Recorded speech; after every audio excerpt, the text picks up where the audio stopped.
The morning Virginia Rourke's youngest son spoke his first word in 11 months was the same morning she realized she was in terrible danger of falling in love again.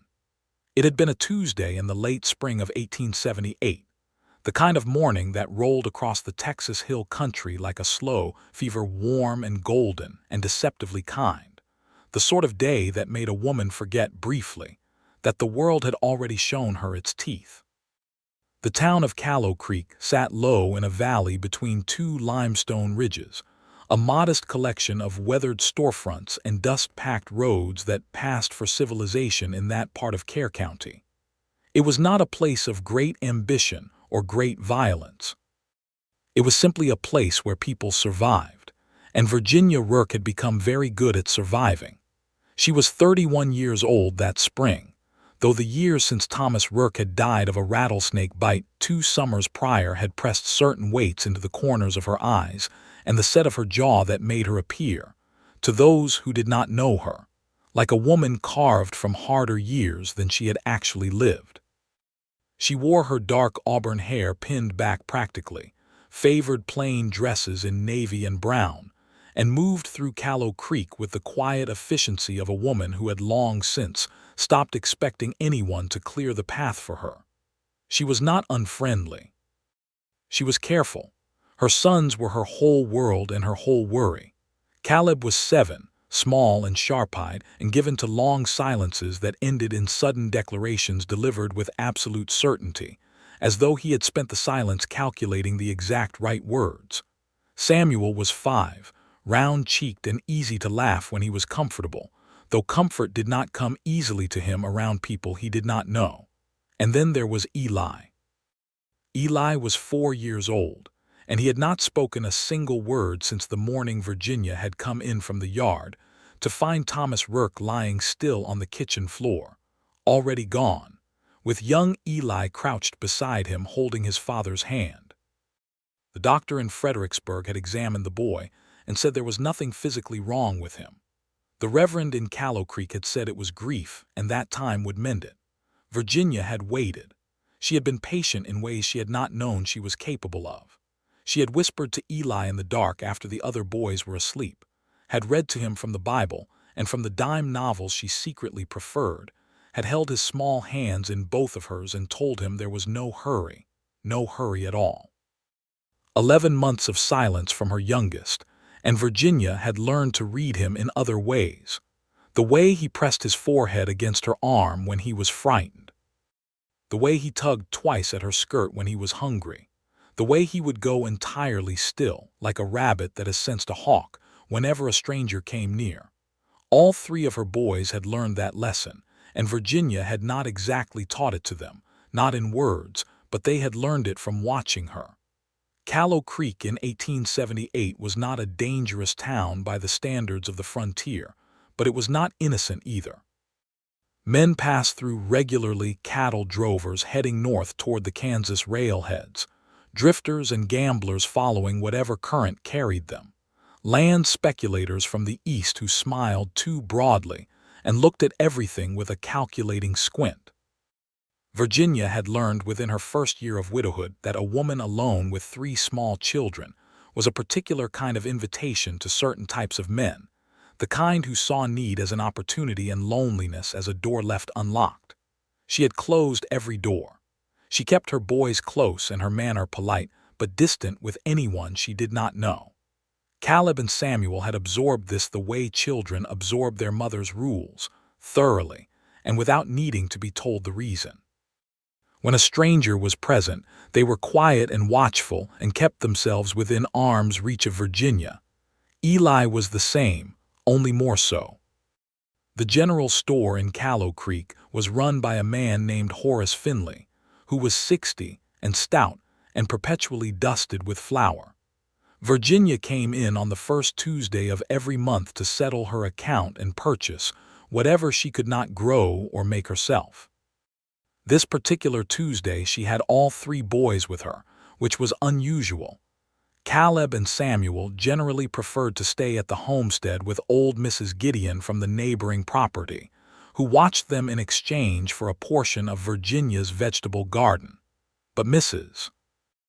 Gideon had gone to visit her daughter in Careville, and so the boys came along, and Virginia kept them close beside her as she moved through the store with her careful list.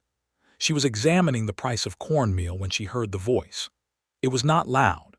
That was the first thing that struck her about it. In a town where men generally conducted their conversations at a volume suited to competing with wind and distance, this voice was simply present, unhurried, like water over smooth stone. It was speaking to Horace Finley, asking about the quality of the saddle soap on the shelf near the window, and Horace was answering in his usual way, which was a rolling monologue that required very little from the listener. Virginia did not look up immediately. She checked the price on the cornmeal, moved on to the sugar, and noted that it was 3 cents higher than last month, which was an irritation she filed away for later consideration. It was only when she turned toward the dry goods counter and found the owner of the voice standing 6 feet away, examining a length of leather cord, that she saw him fully.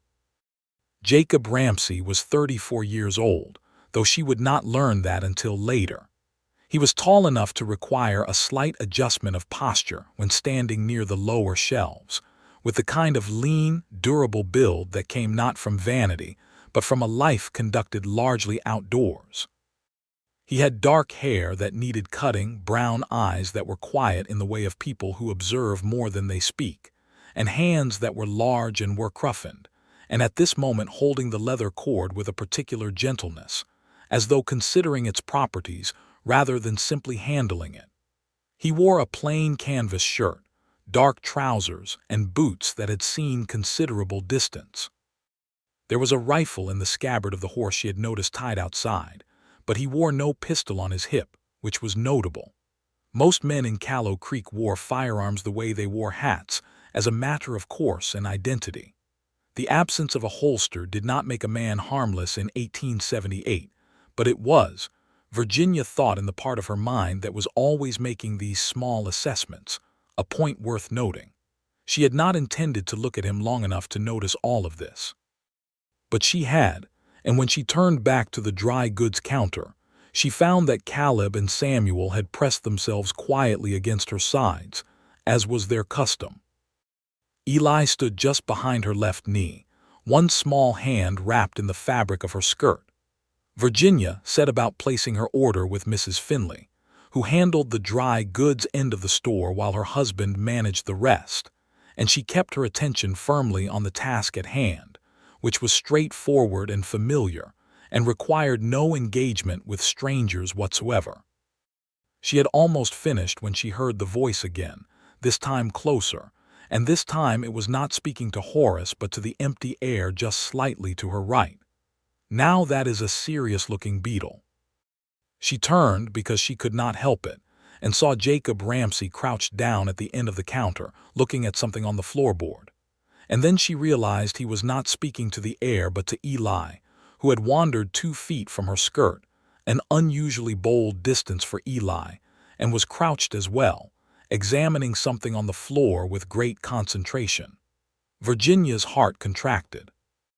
Eli was staring at a beetle, large and black, and moving with tremendous industry across the gap between 2 floorboards. Jacob Ramsey was crouched at a respectful distance, not too close, his forearms resting on his knees, watching the beetle with the same focused interest that Eli was giving it. "I think that one knows exactly where it is going," Jacob said, his voice at the same low, unhurried pitch she had first heard across the store. He was not making a performance of talking to the child. He was simply talking, the way a person talks when they notice something interesting and happen to have company. "Never seen a beetle walk like it has an appointment to keep." Caleb and Samuel were watching from Virginia's sides, rigid with the wariness they had learned so well. Virginia herself stood absolutely still, one hand resting on the counter, the other clasped at her side, unable to quite decide what to do with this situation because it did not fit any of the categories she had established for managing strangers. The beetle crossed the gap in the floorboards and disappeared beneath the counter. And then Eli said, in a voice that was thin and a little rusted from long disuse but perfectly clear, "Gone." The word fell into the store like a stone into still water. Virginia felt it go through her the same way, that spreading, radiating sensation of something that had been suspended for far too long finally breaking the surface. She could not move. She stood at the dry goods counter with one hand still resting on it, and she absolutely could not move, because if she moved she was going to make some sort of sound that would embarrass her profoundly, and she would not do that in Horace Finley's general store in front of a stranger. Jacob Ramsay looked at Eli with an expression of genuine, uncomplicated pleasure. Not the exaggerated delight that adults often performed for children, but something simpler and more honest than that. Just a man who had heard something worth hearing and was glad about it. "Gone," he agreed, nodding seriously. "But I bet he has somewhere better to be." Eli looked at the place where the beetle had disappeared, then looked at Jacob Ramsay with an expression of deep consideration.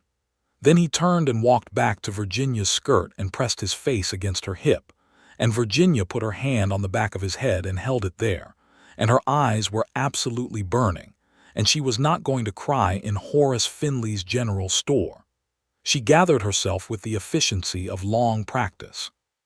She paid Mrs. Finley, collected her goods, and assembled her 3 sons toward the door. She did not look at Jacob Ramsay again. She had almost made it. "Excuse me, ma'am." She stopped at the door. Every instinct she had spent 2 years honing told her to keep walking, to smile politely over her shoulder and move on. But the voice was the same, unhurried, gentle, nothing in it that pushed or demanded, and something that she had thought was entirely sealed up inside her had cracked open in the last 5 minutes, and she turned. Jacob Ramsay stood a few feet back, making no move toward her, holding his leather cord and a small paper-wrapped parcel. Up close his eyes were a darker brown than she had thought, and the creases at their corners were the kind that came from squinting into sun and distance rather than from laughing, though she had the sense that he was capable of that too. "I did not mean to intrude on your boy," he said. "I should have asked before speaking to him. I am sorry if I startled you." Virginia looked at him for a moment. The apology was genuine. She had become expert at distinguishing genuine from performed, and it was offered with a directness that neither demanded forgiveness nor fished for it. "He spoke," she said, before she had fully decided to say it. The words came out with a slight unsteadiness that she resented immediately. "He has not spoken in nearly a year." Something moved through Jacob Ramsay's expression, not pity, which she would have resented, but something more careful than that. Recognition, perhaps, of the weight she had just handed him without intending to. "That must have been something to hear," he said quietly. "It was," she said. And then, because she was Virginia Rourke and she had not survived 2 years of widowhood and the whole project of raising 3 boys alone by being a woman who stood in doorways making conversation with strangers, she nodded once and walked her boys out into the late spring morning. She told herself she would not think about it further. She was wrong. Jacob Ramsay had come to Callow Creek for reasons that had nothing to do with falling in love, though that was true of most men who fell in love in the frontier towns of 1878. They generally arrived in pursuit of land, work, or simple passage, and found something they had not anticipated. He had grown up in a small town in eastern Tennessee, the second of 4 children born to a farmer and a schoolteacher, and had come west at 22, following the particular restlessness that drives young men toward horizons they cannot clearly see. He had done a great many things in the 12 years since. Driven cattle north from Texas 3 times along the Kishom Trail, worked a silver claim in New Mexico that had produced more disappointment than silver, spent 2 seasons as a ranch hand outside San Antonio, and most recently completed a contract as a carpenter and builder for a new settlement up near Fredericksburg that had wanted a proper church and a proper schoolhouse before winter. He had arrived in Callow Creek because he needed supplies and a night's sleep in a bed that was not a bedroll on open ground, and because he had heard from the ranch foreman in Fredericksburg that there might be work here. The town's only blacksmith had broken his arm, and there was apparently some demand for a man with practical skills and a willingness to apply them. He had not come to Callow Creek looking for anything that Virginia Rourke represented. But he had crouched down next to a small boy and a beetle on a Tuesday morning, and the boy had said his first word in 11 months, and Jacob Ramsey had seen the expression on Virginia Rourke's face before she had gotten it back under control, and something had shifted in him that he could not entirely account for. He stayed. He had not precisely intended to stay beyond 2 or 3 days, but he found the blacksmith, a large and amiable man named Walt Greer, who did indeed have a broken arm and who was more than glad to pay a capable man to take over the work of the forge while he healed. Jacob was not a trained blacksmith, but he had enough practical metalworking knowledge from various years of frontier work to manage horseshoes and simple repairs, and the other tasks that a small town required. He set up in the room above Walt Greer's shop, which smelled perpetually of iron and coal, and was hot in a way that the spring weather did not entirely justify, and he went about establishing the kind of quiet, competent presence that small towns either accepted or did not. Callow Creek, for the most part, accepted it. He was a careful man, Jacob Ramsey, careful in the sense of considered, measured, not given to the kind of loud self-promotion that some men used as a substitute for actual quality. He worked hard and charged fair prices and did not get drunk and did not start trouble and was polite to everyone he encountered. And within a week of his arrival, Horace Finley had introduced him to roughly half the town with the proprietorial air of a man who considered himself responsible for all useful new arrivals. Virginia heard about the new man helping at Walt Greer's forge from Mrs. Finley, who mentioned it in passing when Virginia came in for a small quantity of salt mid-month. She absorbed this information in her usual way, which was to note it and file it away and do nothing in particular with it, and went home to her 3 boys and her practical concerns, which were considerable. The Rourke homestead sat about a mile south of Callow Creek proper, on 40 acres of land that Thomas had filed on in 1873 when they had come out from Georgia with high hopes and enough savings to make a start. The house was a solid structure of cedar planks and limestone mortar that Thomas had built with help from neighbors that first autumn, and Virginia had maintained it with the same fierce practicality she brought to everything. There was a kitchen garden that was her primary source of pride, a small orchard of peach trees that Thomas had planted their first spring and that had begun producing seriously only in the last few years, and a modest operation of chickens and 2 milk cows.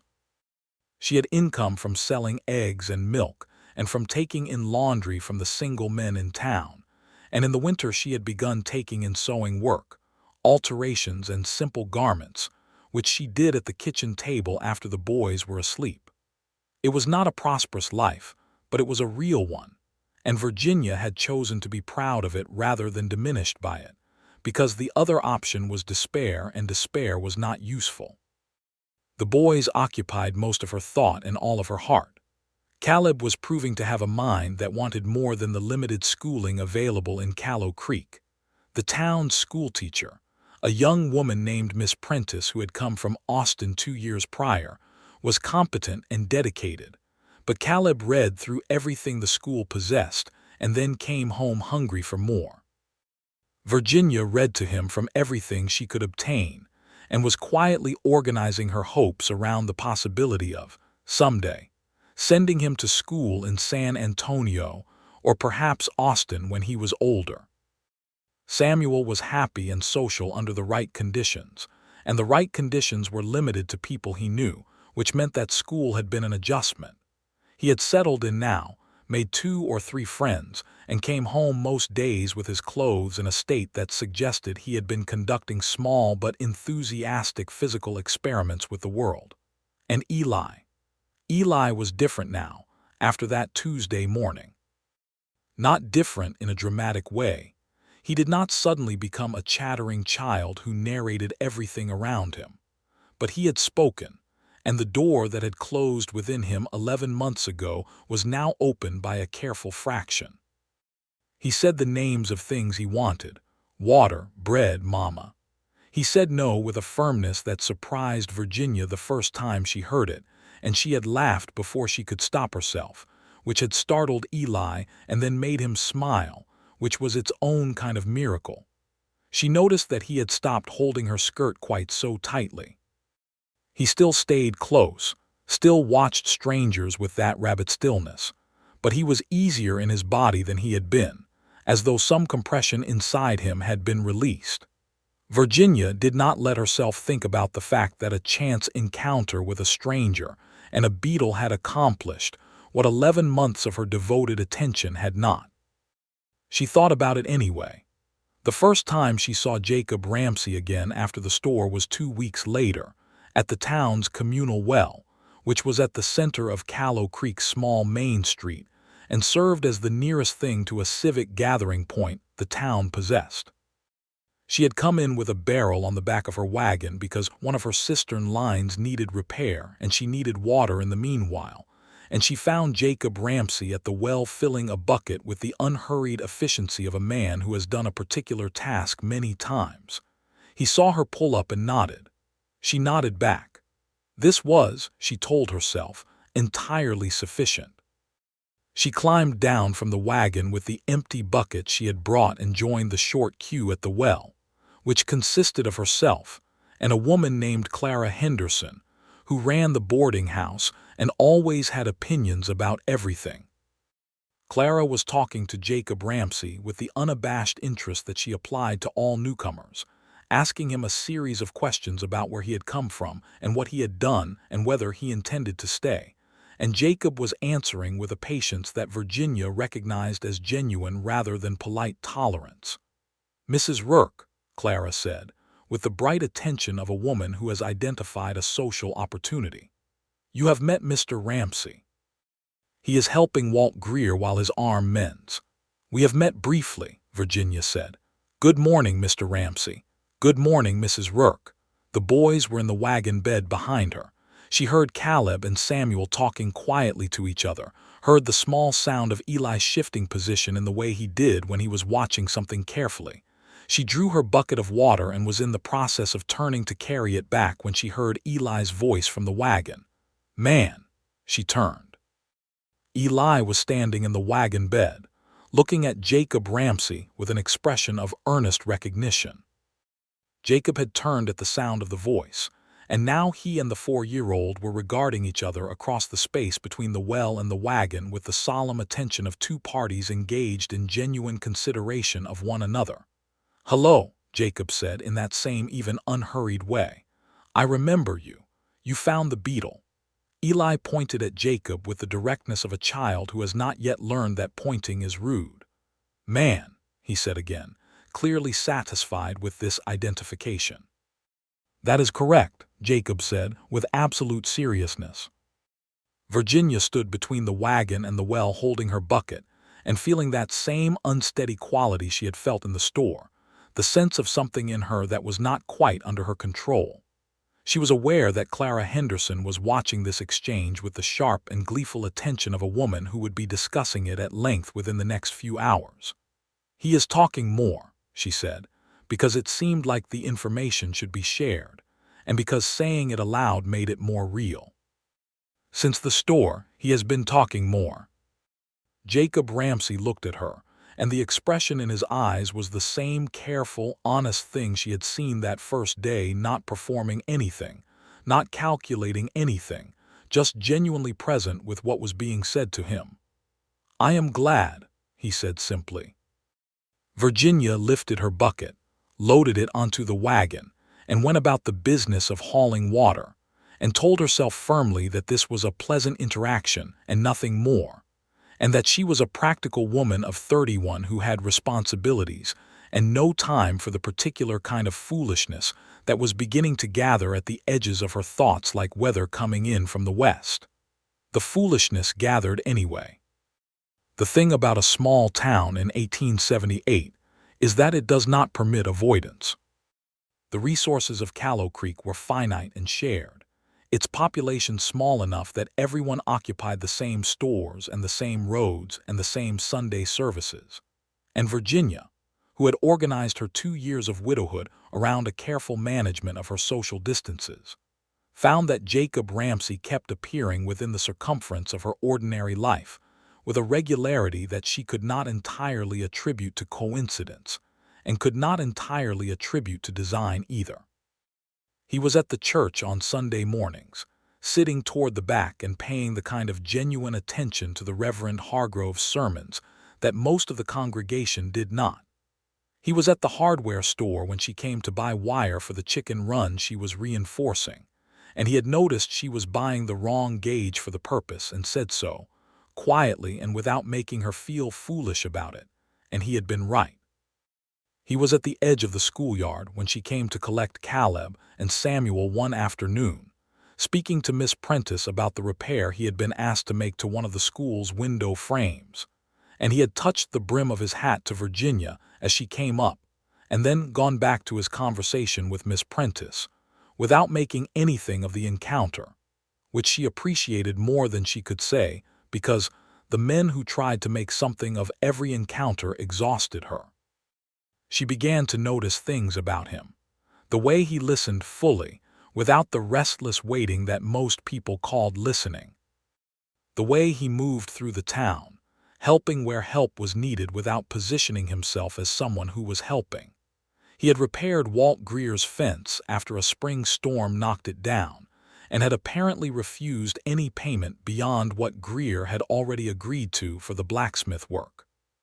He had built a ramp outside the dry goods counter so that old Mr. Abernethy, who had trouble with steps, could get in and out more easily, and had done it on a Saturday morning before the store opened so that the conversation about it was minimal.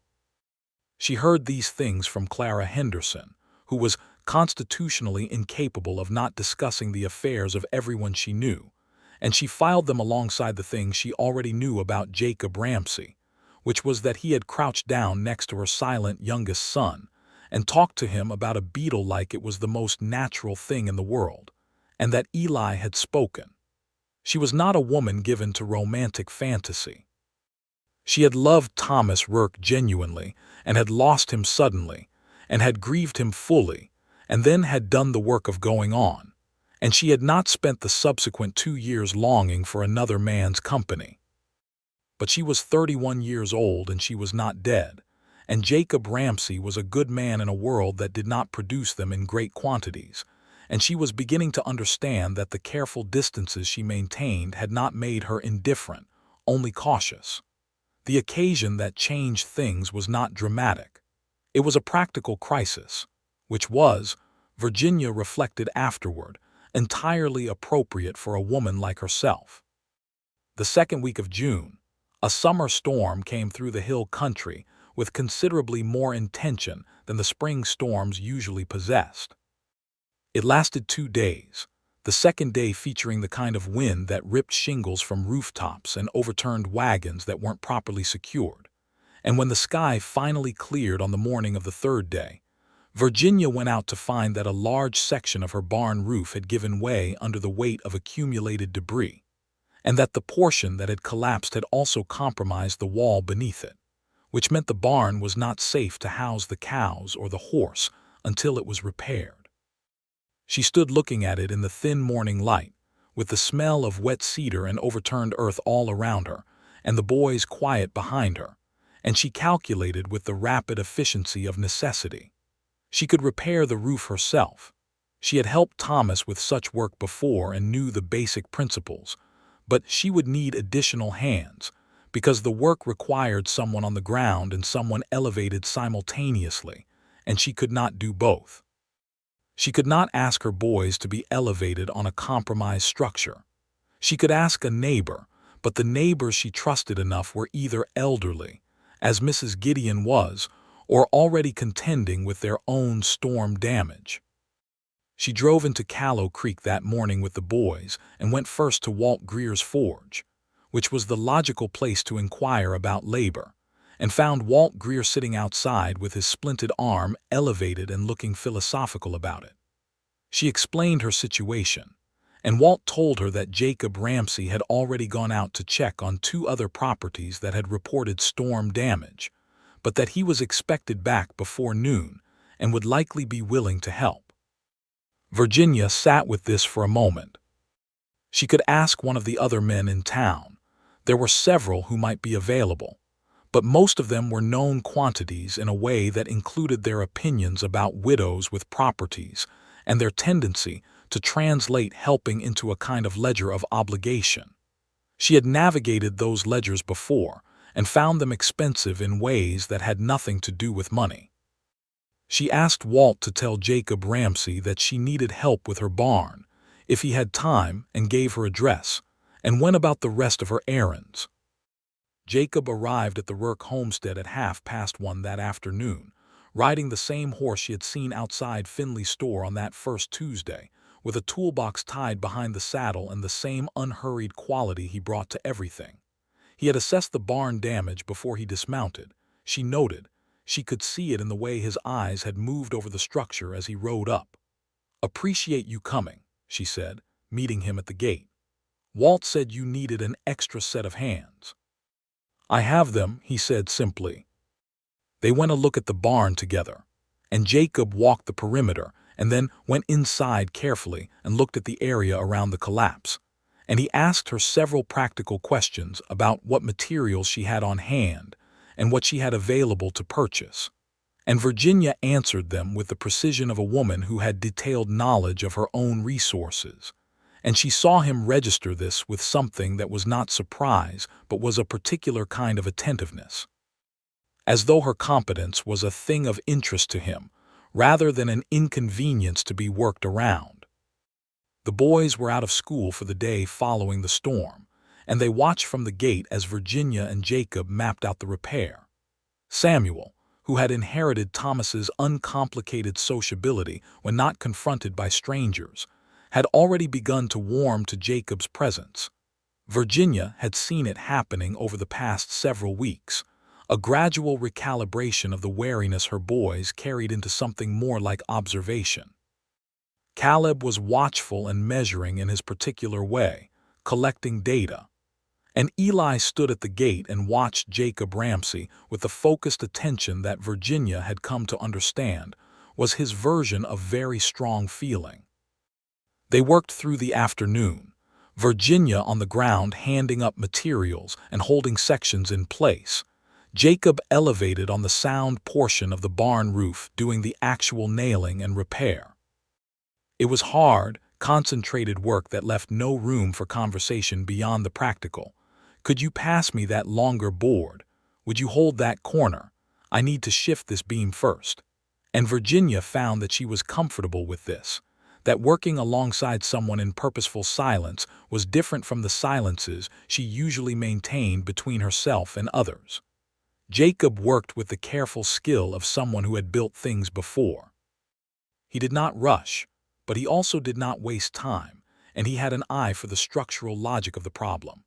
He had identified early on that the root issue was not just the storm damage but an older weakness in the supporting beam that had made the roof vulnerable, and he repaired that as well, without making a production of it, as though it were simply the correct thing to address.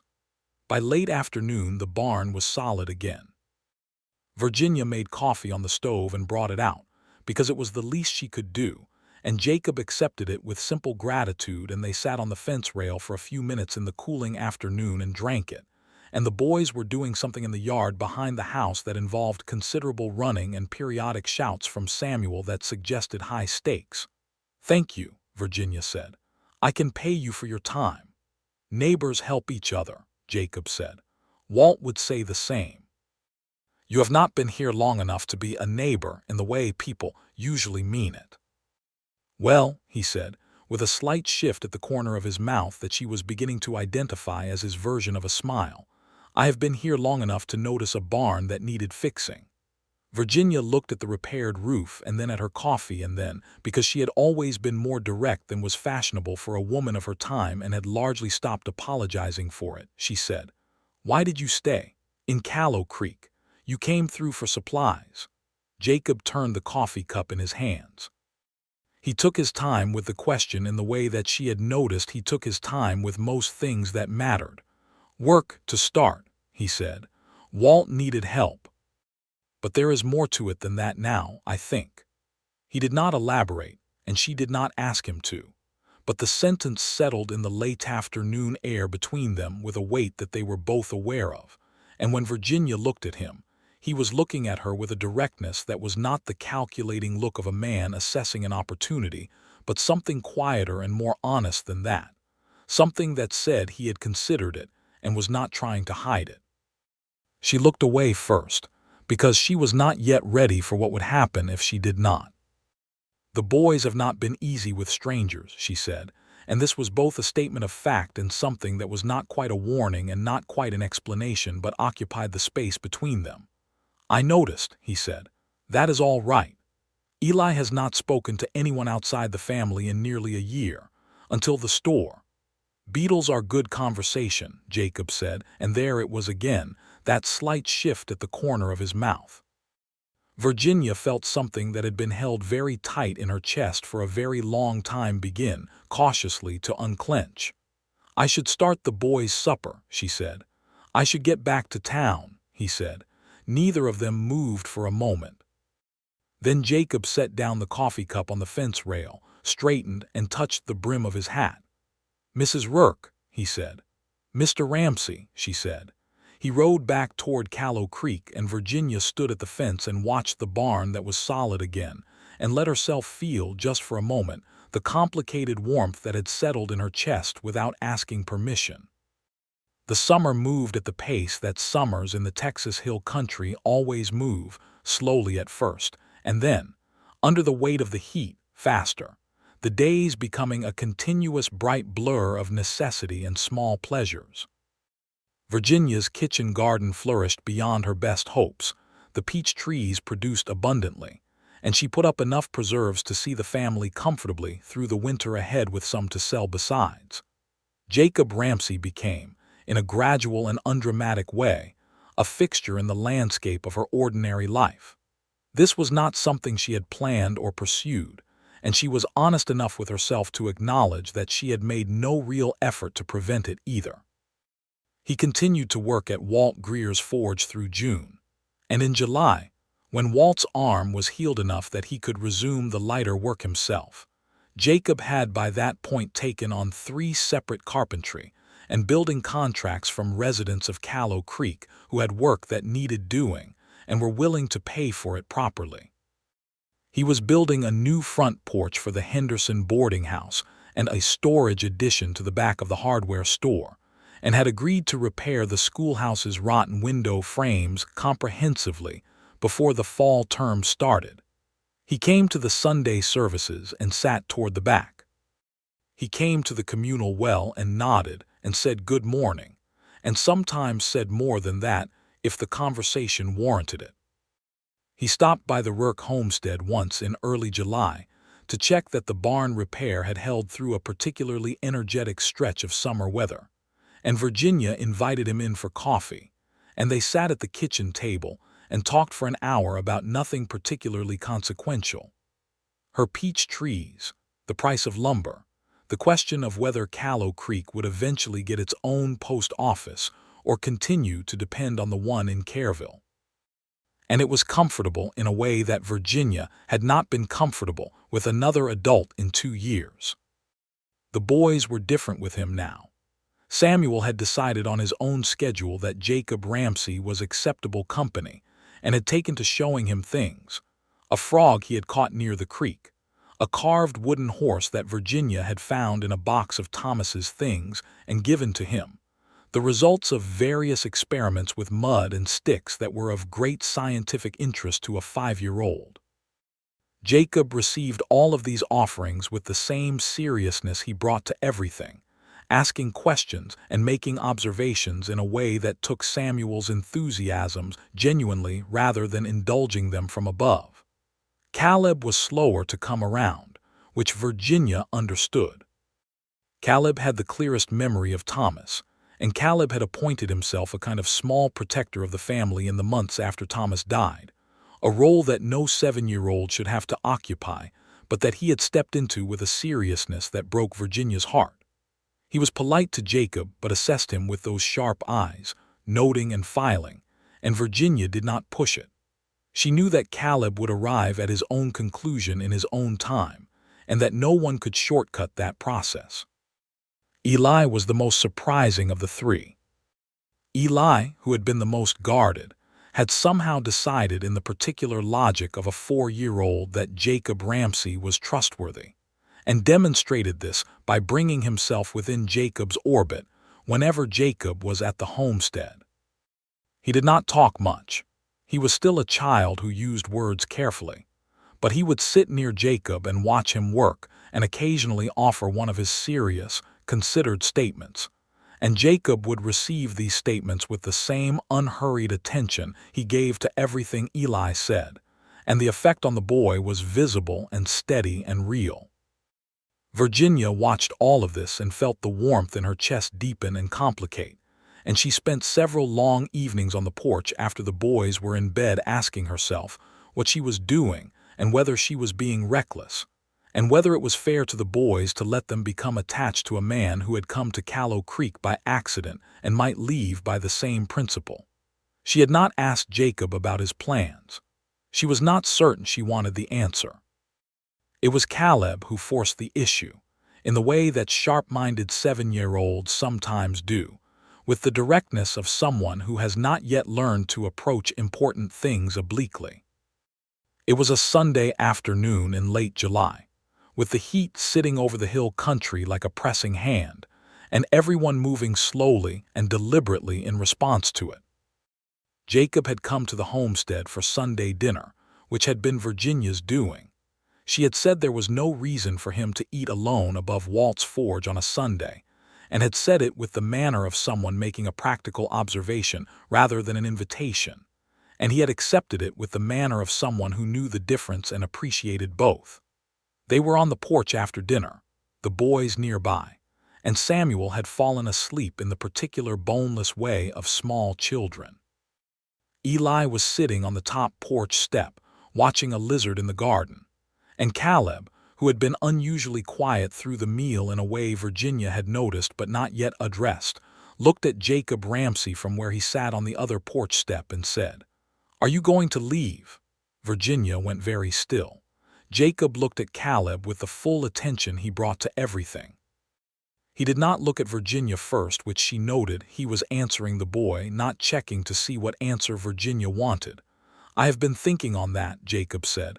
"Papa left," Caleb said. "He did not want to, but he left." "I know," Jacob said carefully. "I know he did. Your mama told me about your father." Caleb absorbed this. "She does not talk about him much." "No, I think she carries him quietly. That is its own kind of talking." Caleb looked at Jacob for a long moment with those assessing eyes, and Virginia could see him processing this. The thing Jacob had said about Thomas, the directness with which he had said it, the fact that he had not deflected or simplified. "You like our mother," Caleb said. "Caleb," Virginia said. "I do," Jacob said steadily, and he did not look at Virginia when he said it. He kept his eyes on Caleb, as though this was a conversation that deserved to be conducted straightforwardly. "I like her very much. And I think your mother is a person who has carried a great deal of weight on her own for a long time and has done it well, and I would very much like to be someone who helps carry it, if she will let me." "But would you leave?" Caleb said.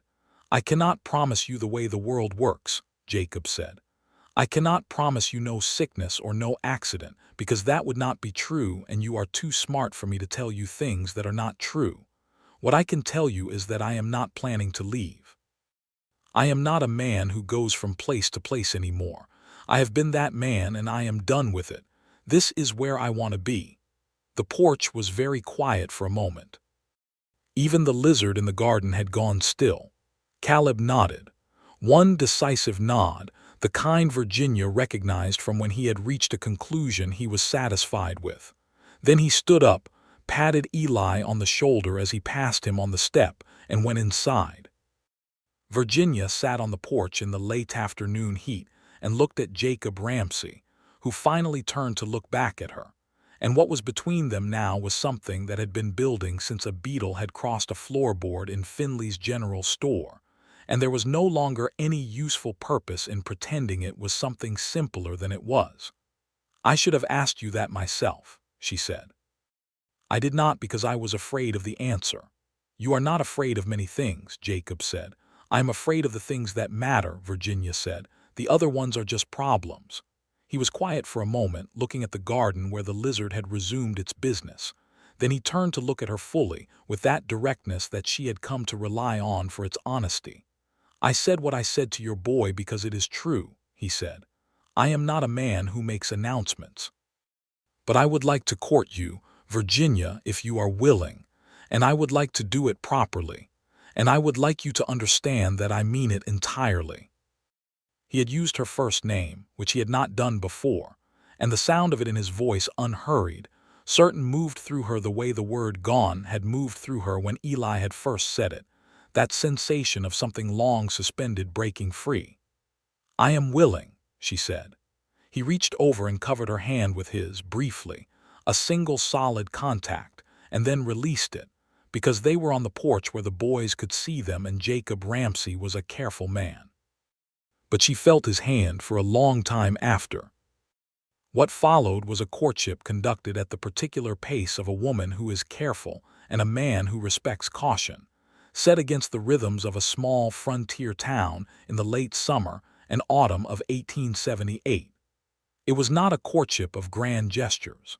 The frontier did not produce a great deal of space or privacy for grand gestures, and neither Virginia's nature nor Jacob's lent itself to that kind of performance. It was instead a courtship of accumulated things: hours of conversation on the porch while the boys slept, long walks on the road between the homestead and town in the early evening when the heat had broken, the particular quality of attention that each brought to the other's words, the gradual and careful work of two people who had both been hurt by the world's indifference to human plans, learning to trust a thing they both wanted very much. Jacob took to staying for Sunday dinner regularly, which the whole town knew about within the first fortnight, and Clara Henderson had opinions about it that she shared with enthusiasm, though they were favorable opinions because she had decided Jacob Ramsey was an admirable man, and because she liked Virginia Rourke and thought she deserved something good. Virginia received the general interest of the town with the same composed practicality she brought to everything, neither hiding the courtship nor making a production of it. She was a widow, not a girl, and she did not require the world's approval, only its common courtesy. She began to know Jacob in the way that you know someone who tells the truth without ceremony. His mother was still living in Tennessee, and he sent money to her when he had it to spare, which was a thing he mentioned without emphasis and which told her a great deal. He had been engaged once, years ago, in San Antonio, to a woman named Claire who had eventually told him that the life he lived moving, building, working, was not the life she wanted, and she had married a merchant and been right to do so by her own lights, and Jacob spoke of it without bitterness, with only the honest acknowledgement that it had hurt and that it had also been the right ending for both of them. He asked her about Thomas, and she told him the good things, which were real and substantial, and told him the hard things too, because she was not a woman who idealized the dead. Thomas had been a good man but a dreamer, a man who had brought his family west on faith and a good heart and not quite enough practical preparation, and who had worked hard to make it right and had been cut down before he could finish the job. Virginia loved Thomas's memory without pretending it had been simple. Jacob listened to all of this with the quality that she had come to need from him, which was that he heard it as what it was rather than as what it might mean for him. One evening in September, when the heat had finally broken and the hill country was doing that thing it does in the early fall where the light goes gold and everything looks like something you will remember for the rest of your life, they were sitting on the porch and Virginia had brought out the small guitar that had been Thomas's and had been sitting unplayed in the corner of the bedroom since his death, and she had tuned it and played a few notes, and Jacob had said that he had always wanted to learn.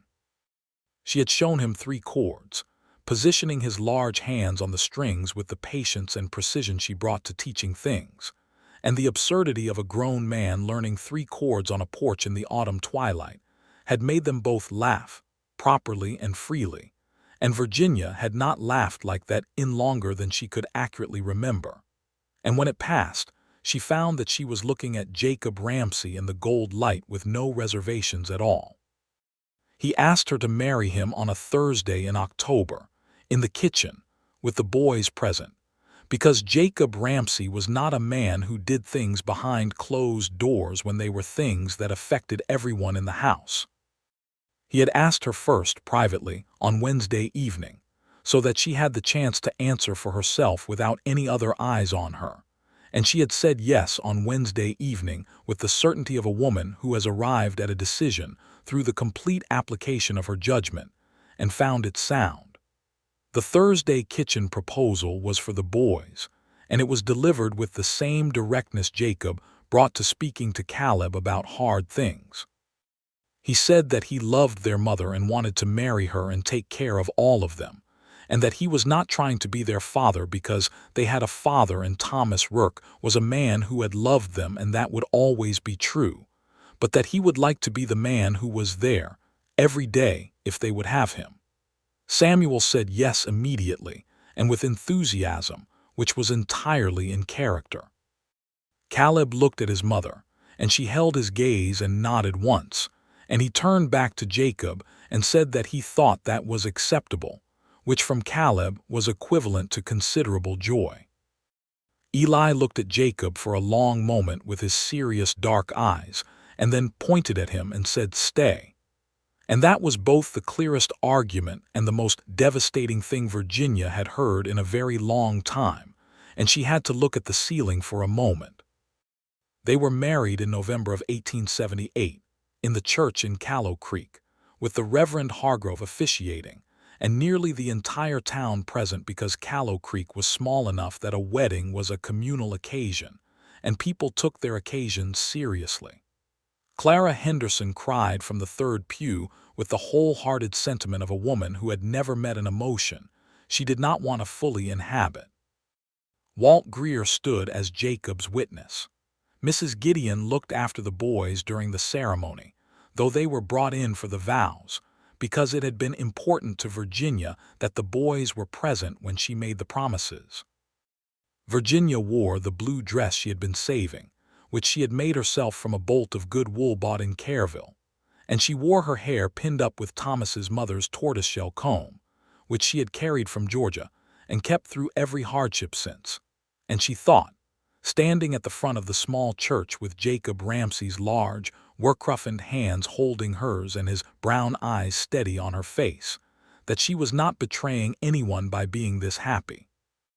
That a heart could hold grief and gratitude at once, without either one diminishing the other. The Reverend Hargrove said the words, and Jacob said the words, and Virginia said the words, and she meant every single one of them with the full weight of everything she was. Jacob moved his things from above Walt Greer's forge to the Rourke homestead, which did not take long because his things were not numerous, though he brought a good toolbox and a rifle and a shelf of books that surprised Virginia pleasantly, and set Caleb immediately to examining the spines with barely contained excitement.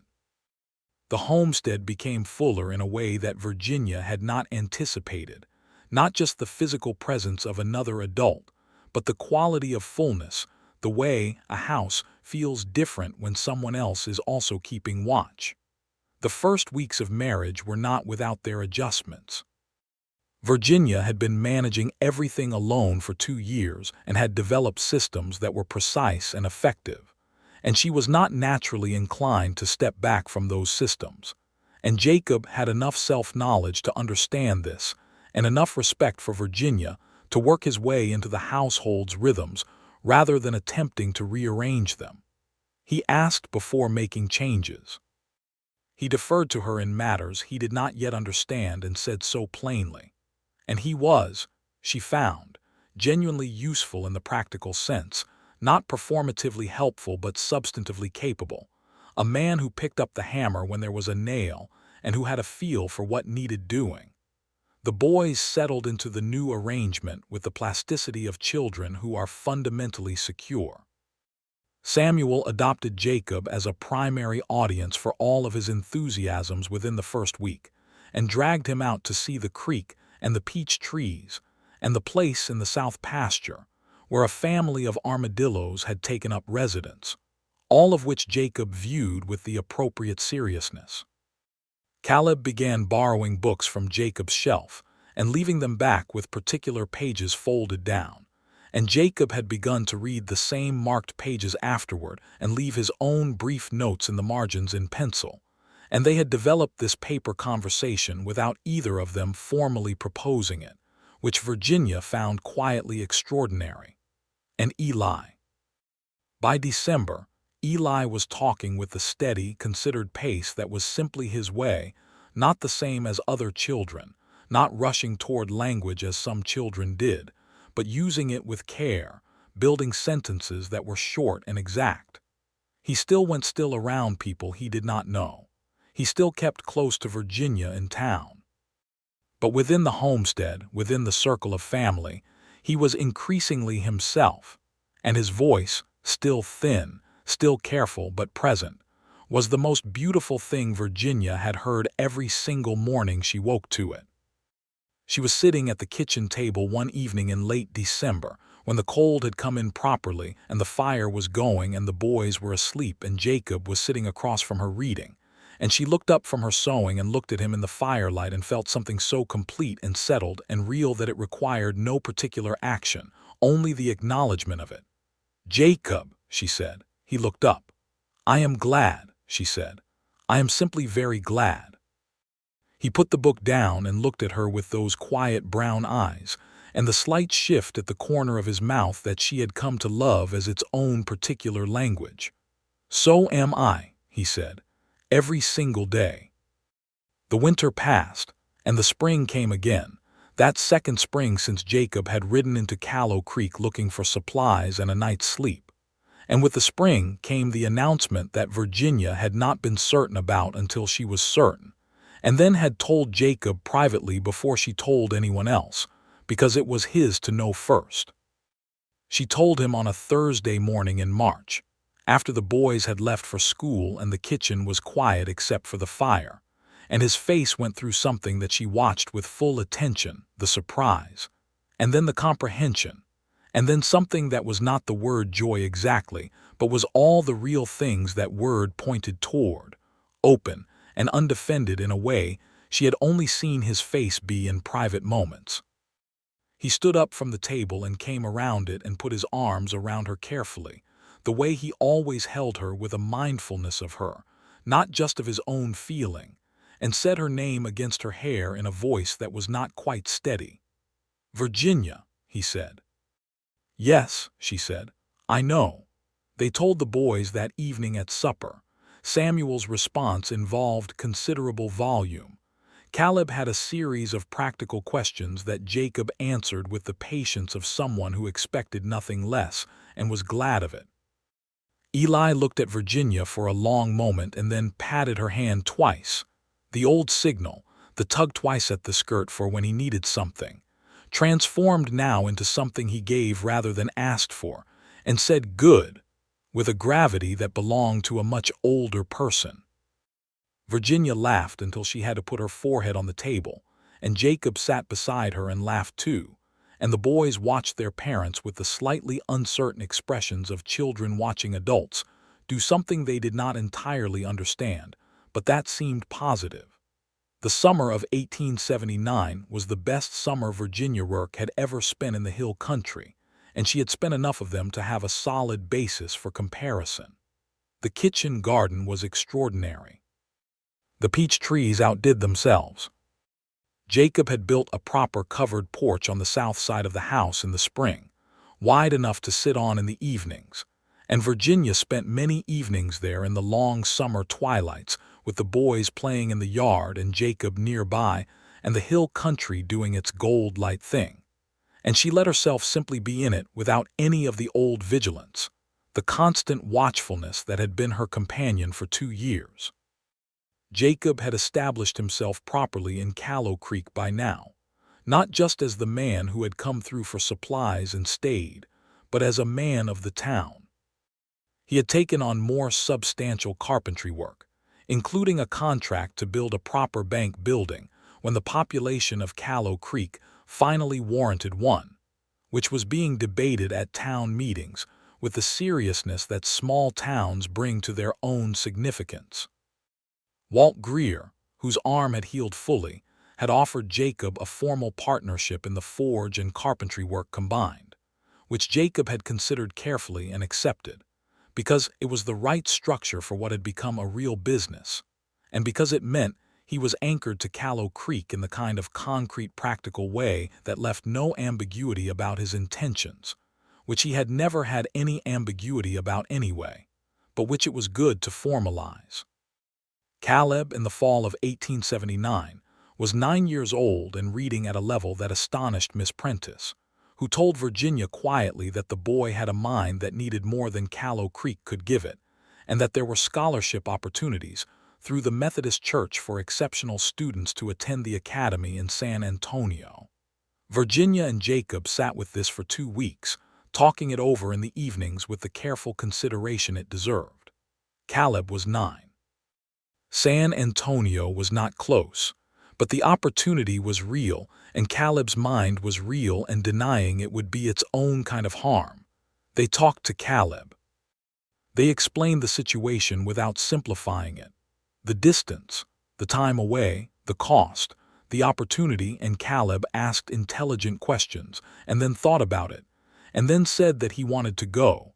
And the clarity in his voice when he said it was the same clarity his mother had when she said things she had arrived at through her full self. He went to San Antonio in the following year, in the fall of 1880, when he was 10, with letters from Miss Prentice and the Reverend Hargrove and Virginia's careful instructions and Jacob's handshake, and the firm agreement that he would come home for Christmas and for the summer. It was the hardest thing Virginia had done in years, standing on the road outside town, watching the stage carry her eldest son toward his future, and Jacob had stood beside her and held her hand and not said anything, because there was nothing to say that was more useful than simply being there. Caleb would write letters every week, detailed and observant and increasingly full of the world that was opening to him, and Virginia would read them aloud to the family at supper, and Eli would listen with his particular focused attention, and sometimes make a comment that went to the heart of whatever Caleb had described, and Jacob would ask questions that he then wrote into his own letters to Caleb, and it became a conversation conducted in ink across the distance, which was its own kind of family. Virginia's baby was born in November of 1879, on a cold, clear night with the stars very bright above the hill country, and Mrs. Gideon present as midwife, because Mrs. Gideon had delivered half the babies in Care County and was entirely unflappable. Jacob was in the house, which was where he had insisted on being and where Virginia had wanted him, and she could hear him with the boys in the next room, his voice steady and calm, answering questions from Samuel, speaking quietly to Eli, and the sound of it was a comfort that she held onto through the long hours. The baby was a boy. Virginia had thought it might be, though she had not said so. He was large and dark-haired, and announced himself to the world with considerable conviction, and Jacob came in when Mrs.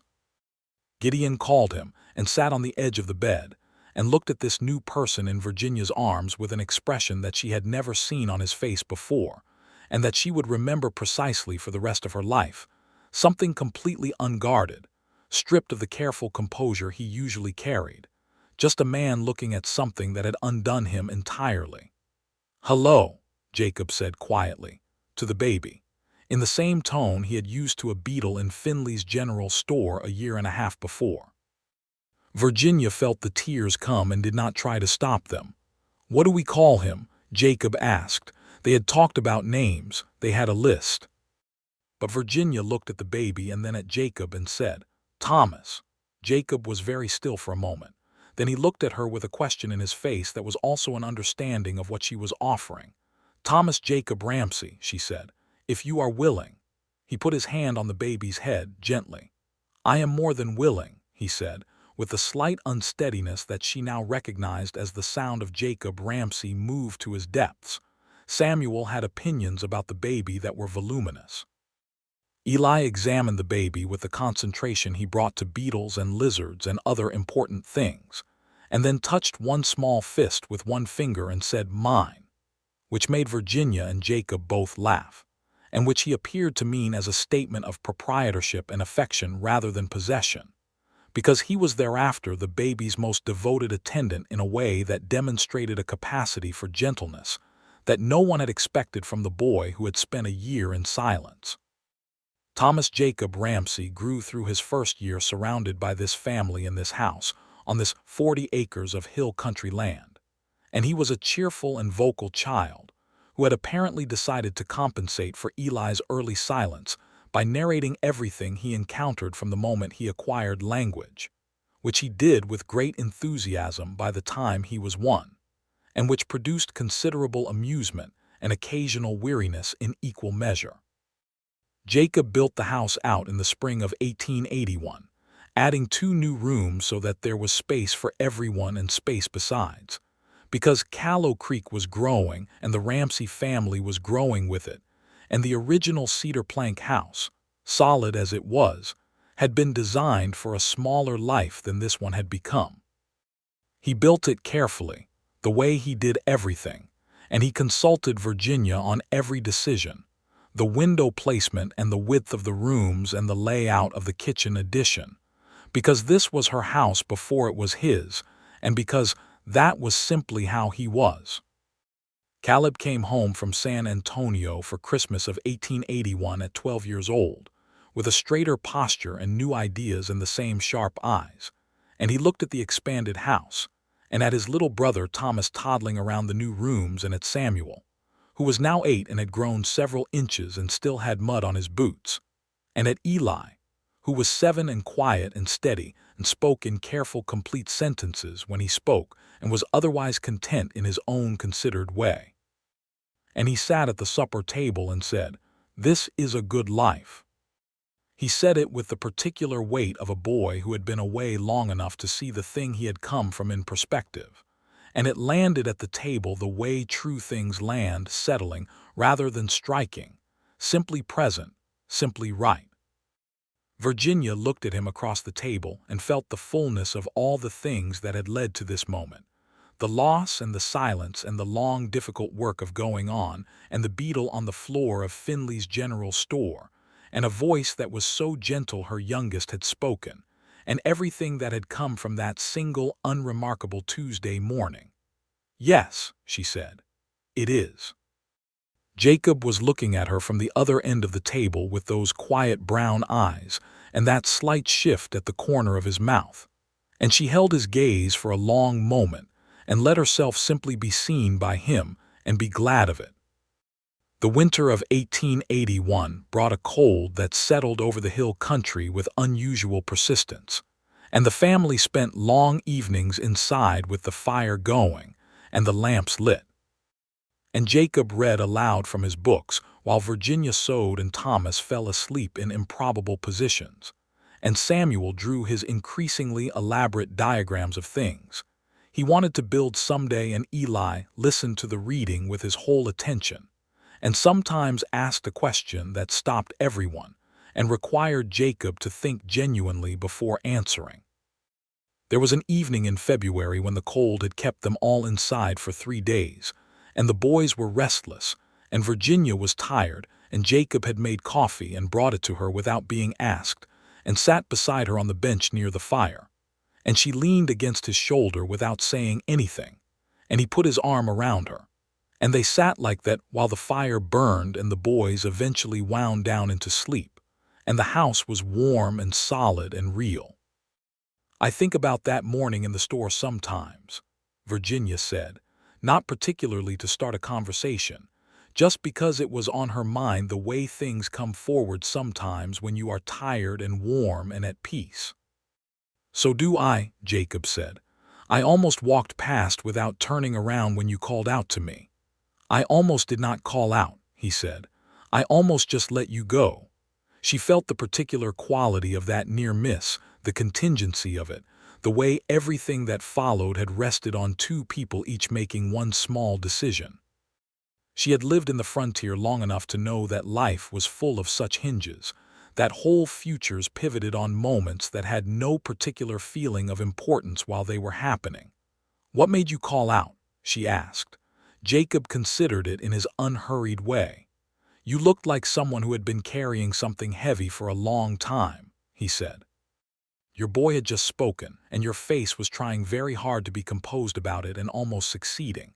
And I thought, that is a woman with a good heart and a strong spine, and I could not let her walk away without at least saying something." Virginia was quiet for a moment. "And Eli," she said.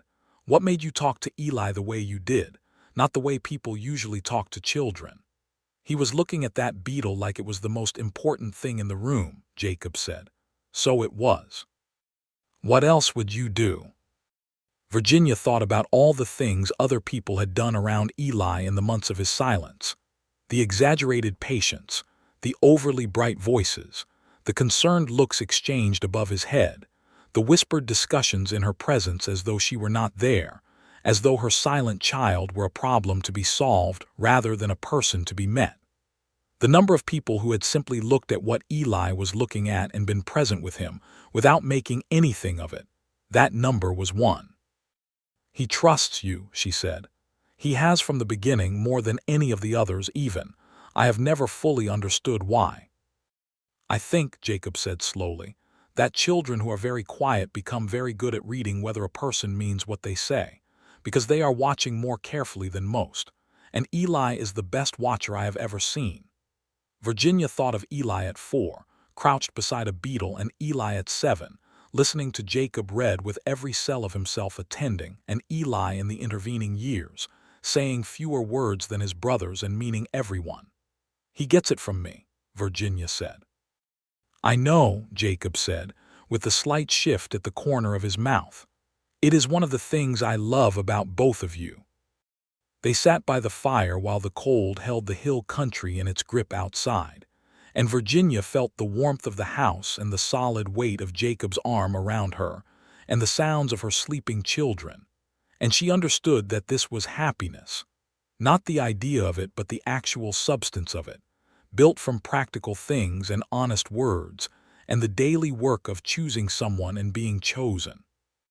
Spring came to the hill country in 1882 with the usual drama of wildflowers and newness, and Thomas was 2.5 and conducting thorough investigations of everything at knee height, and Samuel was 9 and had decided he wanted to be a builder like Jacob when he was grown, and Eli was 8 and had discovered that he had a talent for drawing things he observed, small precise sketches of beetles and lizards and the peach trees in their various seasonal states, which Jacob had encouraged by finding him a proper sketchbook when he went to Careville for supplies. Caleb came home for the summer in June, 13 years old and taller and full of ideas about what he had read and seen, and the table conversations during those summer months were some of the richest Virginia had known, Caleb bringing the wider world into the dining room, Jacob meeting it with his particular quality of engaged, honest consideration, the younger boys listening and sometimes asking questions that derailed the whole discussion in productive ways, and Virginia presiding over all of it with the quiet satisfaction of a woman who has seen her table become what she had always, somewhere beneath the practical necessities, hoped it might be.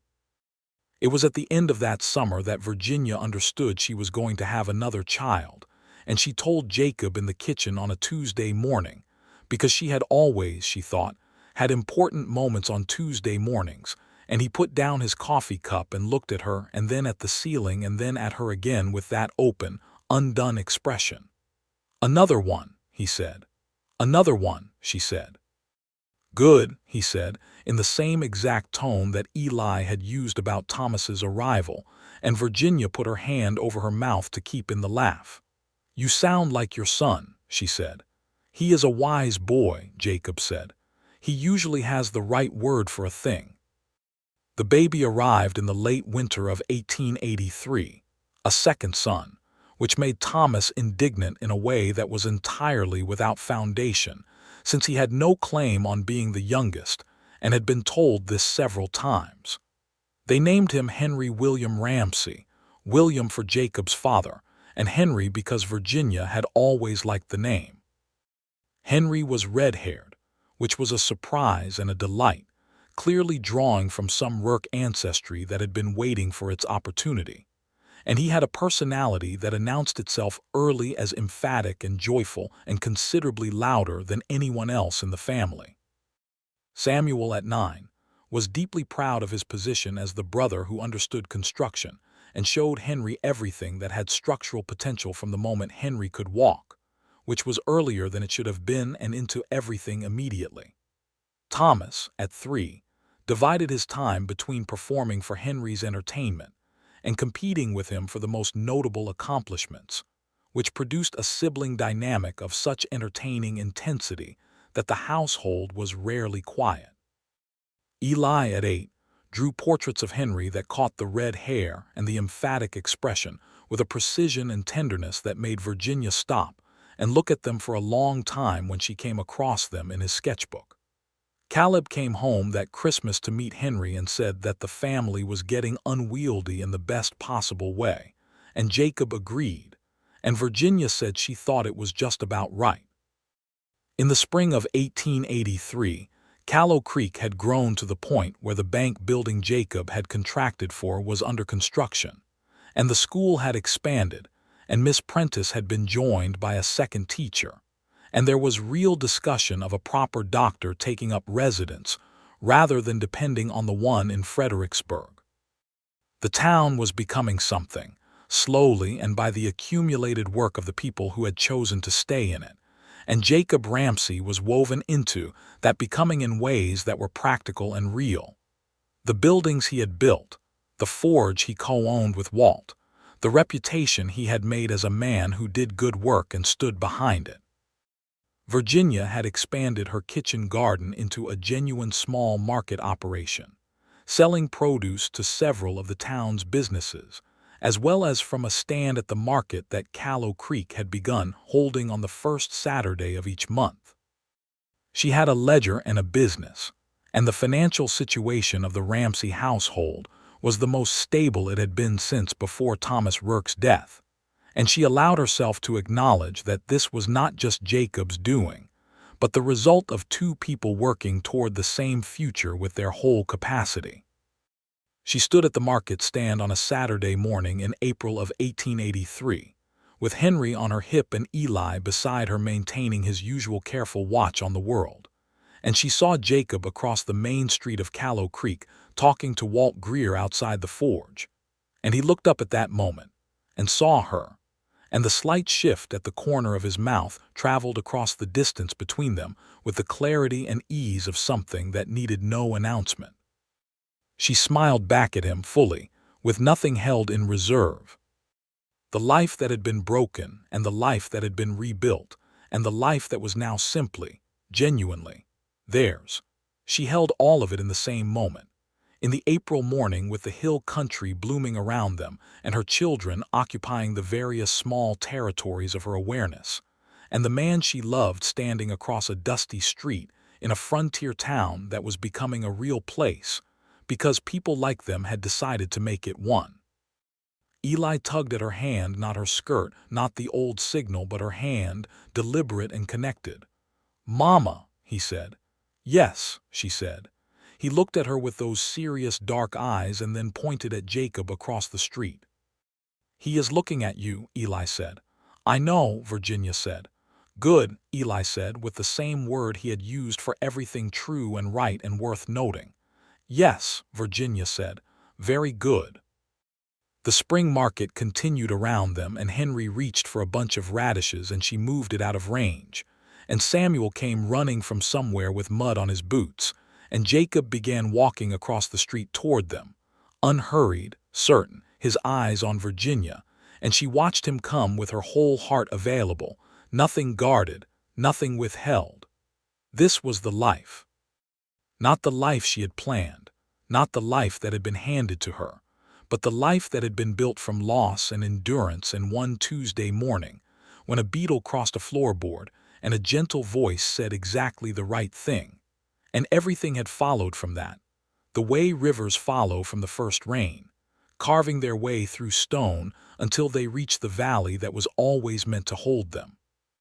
Jacob reached the market stand and stood beside her and put his hand on the back of her boy's head and looked at her. "Good morning," he said. "Good morning," she said. Henry made a grab for his collar. Eli went back to his careful assessment of the world. Samuel appeared from another direction with something that needed to be shown to Jacob immediately.